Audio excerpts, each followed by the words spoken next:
Hey everybody, I'm Jake, the GeekOutTech, and today I'm going to talk about the timeline in ScreenFlow 4's editing window. The timeline is split up into several main parts. On the bottom, you have the total duration of your project, and on the top of the timeline is the time scale. There are two things that show up in the time scale. Markers will appear in the time scale, and I'll go over those in another video. The other part of the time scale is the scrubber. Now, the position of the scrubber in the time scale dictates what is being shown in the preview. There are a couple of different ways to move the scrubber around. One is to just click on the little upside down triangle there in the time scale and move the scrubber. The other way is to just click anywhere in the time scale and the scrubber will snap to that position. One thing to note about this is that if you click close to any clip, the beginning or ending, it'll automatically snap to the beginning or ending of that clip. And it also works for any actions that you may have on a clip, say this video action here. Now, if you want to turn off this snapping feature, all you have to do is go up here to View and Snapping, click that, it'll uncheck, and then it will not snap to the beginning or end points anymore. I'm going to turn that back on. The scrubber is also used for editing, but that's a topic of another video. Below the time scale are the tracks. Each row down here is a track, and each track is comprised of one or more clips. On the left side of each track is a track controller. This is used to adjust the height of the track by clicking on the arrows. You can also do this by right-clicking and hitting expand or shrink. Here you can also delete the track. Let's undo that. And you can also move the position of the track up and down in the timeline. Just click the lines here and drag it down, drag it up. And this is important because this shows what is displayed towards the front of the preview and towards the back of the preview.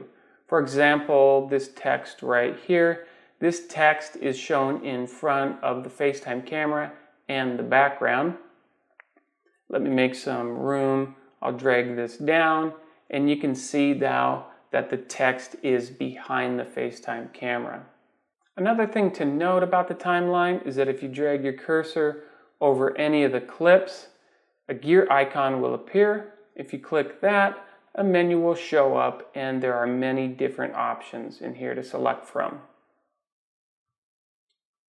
And below all the tracks on the left is the timeline magnification slider.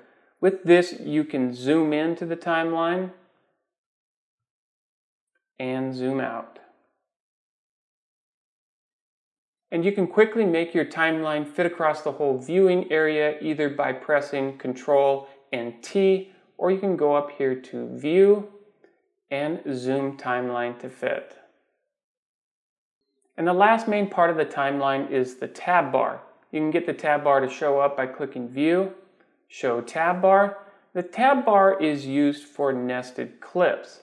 A nested clip is when you take multiple clips and then you merge them down into one clip. But you still have the ability to edit all the clips inside the nested clip. If I double click on a nested clip, the tab bar automatically shows up and goes to the nested clip. Inside here, you can still do all the editing you need to the individual tracks. This helps to keep the timeline manageable when you start adding a lot of clips. For example, if I unnest this clip, you can see that the timeline starts to get a lot more cluttered. Now that I've gone over the timeline, let's go over the timeline preferences. Come up here to ScreenFlow and click Preferences. Click on the Timeline tab. Now the first item here, use Smpte Timecode.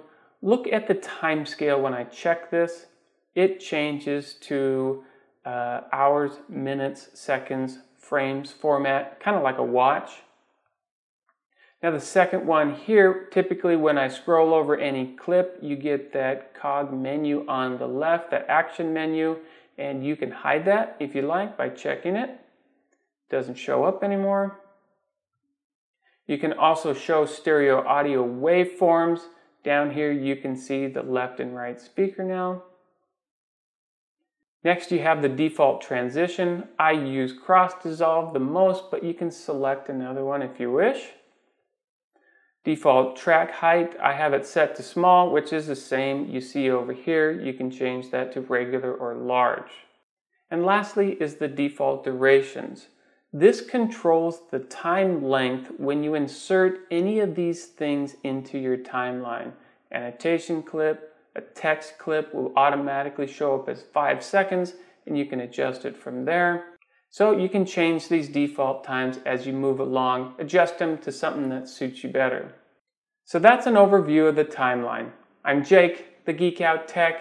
Thanks for watching. If you enjoyed this video, please hit the like button. It's the easiest way to support the channel. Subscribe if you haven't already, and I'll see you next time.